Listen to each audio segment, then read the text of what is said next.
Magandang hapon. Update muna tayo sa lagay na ating panahon ngayong araw ng Lunes, November 13, 2023.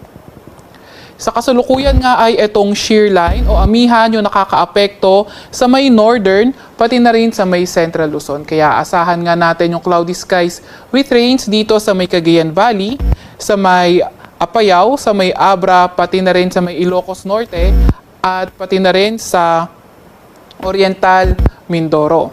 Samantalang itong shear line nakakaapekto naman sa may southern Luzon area, kaya asahan natin sa may Quezon Province, sa may Bicol region, pati na rin sa Eastern Visayas, maulap na papawirin na may mga kalat-kalat na pag-ulan, pagkidlat at pagkulog. Pinag-iingat natin yung mga kababayan natin na nakakaranas ng mga pag-ulan, lalo na noong mga nakaraang araw pa, dahil posible yung pagbaha at pagguho ng lupa tuwing katamtaman hanggang sa paminsan-minsang malalakas na mga pag-ulan.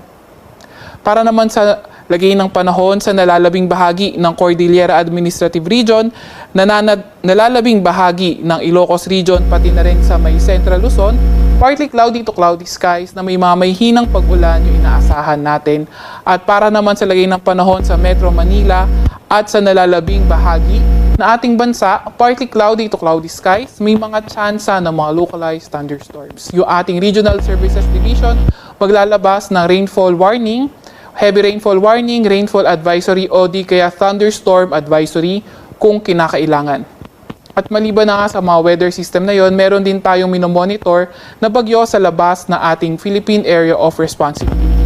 Etong tropical depression na ito kanina alas 3 ng hapon ay huling namataan na nasa may layong 1,465 kilometers sa may silangan ng northeastern Mindanao.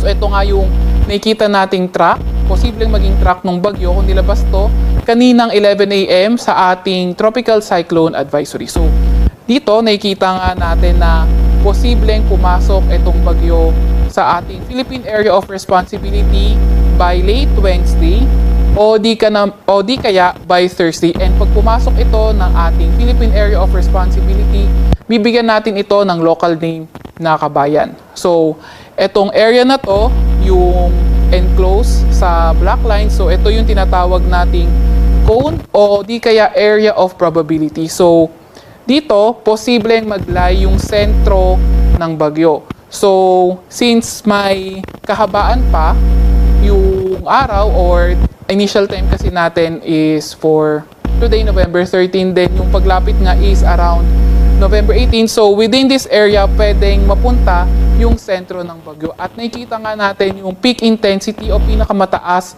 na lakas nitong bagyo is by around November 18. At ito ay nasa may typhoon category. So hindi natin tinatanggal yung possibility na magtataas tayo ng mga tropical cyclone wind signal, lalo na sa areas na kung saan malapit itong bagyo. And also, peak intensity ay nasa typhoon category siya na posibleng lakas na hangin ay nasa 120 kilometers per hour. And mamayang 11 a.m., maglalabas tayo ng Tropical Cyclone Advisory para nga dito sa binabantayan nating bagyo.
Labas pa rin ho tayo or nakataas pa rin ang gale warning, particular na sa bahagi ng Batanes, sa mga baybayin ng Batanes, Ilocos Norte, Ilocos Sur, La Union at Cagayan, kasama yung Babuyan Islands. Delikado pa rin maglayag yung mga sakyang pandagat, maliliit na mga bangka.